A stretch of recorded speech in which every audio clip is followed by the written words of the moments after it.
Hello, welcome back to my channel. I am Kiana. I hope everyone is well, doing good, living your best life, loving yourself, and most of all, loving the Most High God and our beautiful Lord and Savior. So I'm back with another video today. I feel like I've been guided to talk about the seven deadly sins. Yes, I am aware they're not listed as written and labeled as we know them as seven deadly sins in the Bible. However, the Lord and the Most High God, prophets, Yahshua himself, of course, talked about some of these vices, just not listed as such. But I'm going to go through a couple of type of lists that are in the Bible that kind of mirror the list of the seven deadly sins.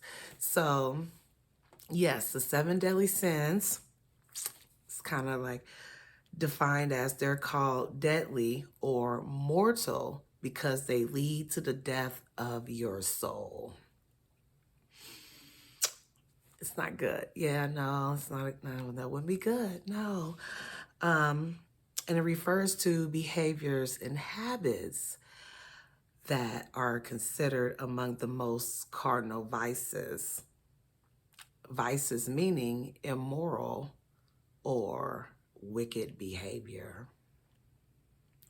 So we most definitely want to stay away from things that are labeled wicked, immoral, evil, abomination, anything that we want to make sure that we are clear about what we need to stay away from, right? So we can have the best opportunity to be in the Lord's presence in the beautiful, past the beautiful gates of heaven. We want to be at that gate. We want to get in. We want to have eternal life. So we need to do our part to make sure we don't do we're always going to sin. That is true. However, that doesn't mean that we don't try not to. That's the point. So, thank the Lord for his mercy and his grace for when we do sin. However, that doesn't excuse us, nor will it exempt us from judgment from the Most High God. It will not. It will not. And so, I'm just going to go over a few facts about the seven deadly sins. It was created by a monk in like 1415 BC.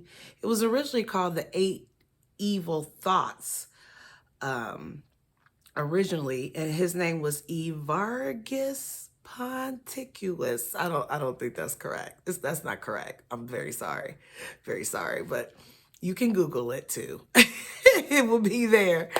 And then it kind of was, of course, translated, brought over to the Western Hemisphere, and translated from Greek to Latin. They removed some, they added some, they altered some. And then we got, with the 6th century Pope Gregory the First, we got the seven deadly sins list that we have today. So, in saying that, like I said, even though this list isn't labeled in the Bible as written as we know it right here, I'm going to go through some correlations with what the Lord said, with what the Most High God said, with what prophets said, as much as possible, keeping it at a decent time, because I could probably talk about this for 2 hours, I'm sure, breaking it down, but okay, here we go. So, Proverbs 6:16 through 19 reads, "These 6 things the Lord hates, yes, 7 are an abomination to him." And those 7 are a proud look, a lying tongue. Ooh, no, the Lord don't like liars. Hands that shed innocent blood. This is not right. A heart that devises wicked plans. Yeah, no, don't be plotting bad, evil things on people. That's not good. Feet that are swift to run to evil. Yeah, no. Plant your feet, stay grounded in the Most High God, unconditional love, compassion, forgiveness, faith, trust, obedience. I can go through the 13 divine cardinal lessons again, but that is in another video. I'm trying to get through this one in a timely manner. Okay, and then we have a false witness that speak lies. Yeah, and the Lord said that while he walked to Matthew, Mark, Luke, John. You can read those books. He most definitely talked about that quite a bit. And the seventh one who sows discord amongst the brethren, their brethren. So causing chaos, causing drama, spreading rumors, gossip. The Lord, the Most High, aren't for those things. And because they cause distress, suffering, anguish, anything, if you're putting out energy that is low vibrational and your objective and intent is to bring people down, that's a sin. You can't do that to people. You wouldn't want nobody doing that to you. Treat others as you would want to be treated. So Proverbs 6:16 through 19. And then, of course, I can go to our beautiful, lovely 10 Commandments, But I guess I should start with the list of the 7 deadly sins so you can understand completely what I'm talking about, right? Okay. Sin number 1, lust. Yeah, it's the first one. It's the first one. We do quite a bit of that in our generation, sadly. Commitments and loyalties and words of that nature just aren't prevalent among the description of connections that us as human beings are sharing amongst each other. Spiritual beings living a human experience. And so lust is the definition. It refers to an intense desire, usually to engage in illegal or immoral sexual pleasure. I know illegal people like, what is illegal sexual? Legal sex? Oh, paying for sex. That would be illegal. And so your lust would drive you, could drive you to pay for sex, and that would be immoral to the Most High God. And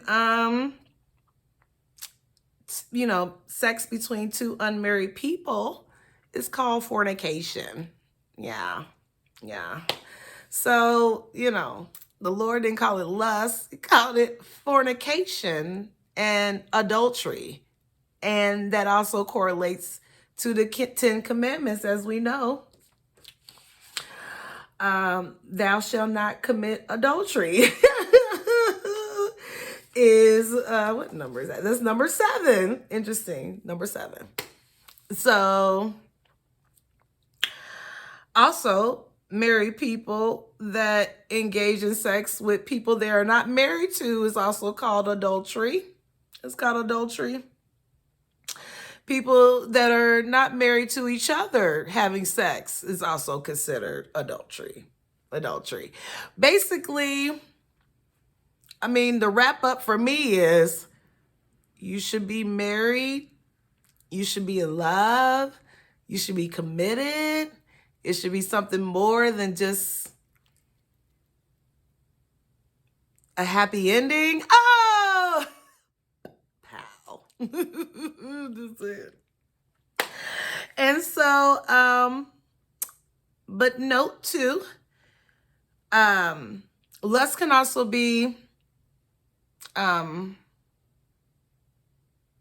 accounted for wealth and power.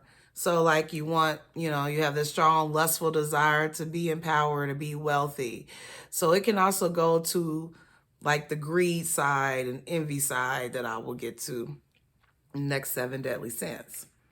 But if not tamed, could lead to rape, lust. Yeah. Yeah. Rape and bestiality. Yeah. That's in the Bible. That's in Deuteronomy. Not supposed to have sex with animals. That is rape. The animals cannot consent. That ain't right. And so, in order to try to really control them urges, you really need to get with the Most High God and the Lord. That's honestly, they're going to help you master those lower vibrational urges like that. Especially when you're not married, you're not, committed. The Most High God and the Lord, they'll correct you too. It's like, since my awakening and my journey, I'll think of something like, it'll be like, they'd be like, no, we're not going to do that. That's not for my highest good. That's not what, that's not in my best interest. That's not self-love. So it's like they will get me right together. The more I allow them to lead me and allow them to teach me and allow them to raise me. So other ways to try to combat that is, of course, self-love. Love for yourself.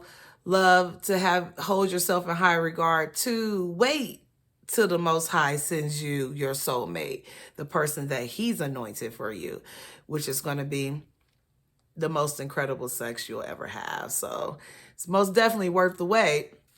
But love and unselfishness, self-control, of course, and my self-control came with the Most High God. So I don't know how people are doing it otherwise, but, and of course, chastity. I know a word I had to dang near look up, like, keeping yourself, saving yourself, because you are worthy of that. The Most High God, you are a child of the Most High God and the Lord. You are worthy of love, because that's what they give you. They wouldn't give you nothing less. You shouldn't accept nothing less. Not to be anybody's side piece, back piece, car piece. It don't matter. It don't matter. It ain't for your highest good. It's not unconditional love. And that's what you truly want in your life. So lust. Sin number 1. Sin number 2. Gluttony. Yeah, gluttony. And that's defined as refers to consumption of food or anything to a point of wastefulness. Overindulging in food when you should spare some for the needy. Yeah, pretty much. You're overeating, you're eating, and it says ways to commit gluttony is eating too much, eating too soon, eating too daintily, which I guess you're just being picky and you're not being grateful for what you're eating. Eating too expensively. Yeah, I want my shrimp and I want my lobster. Nah, I mean, you can have that. I mean, first of all, the Lord doesn't condone shrimp. But I'm just saying, you could have a nice Red Lobster meal instead of going down to Sullivan's. I live in Indianapolis, so these are restaurants here. You can save about $100, $200 between the two restaurants, so I'm not saying, live your best life, but just remember others are out here barely able to eat. Barely have a roof over their head, barely have clothes on their back. And we should always be mindful of our poor, like our good Lord has taught us during His journey on this planet. Okay. And eating too eagerly.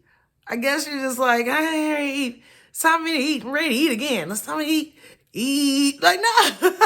It's like you're basically consumed with wanting to ingest food when it's not even, you're not even hungry. It's about, like my grandmother used to say, you're not supposed to get full. You're supposed to be content. That's big. That's, I know, right? Like, you're not supposed to get full. You can't, you feel like you got to take a nap and you can't roll out the bed. Like, that's too much. You're doing too much. It's too much. So, I was thinking it just keeps you in perspective. Excuse me, that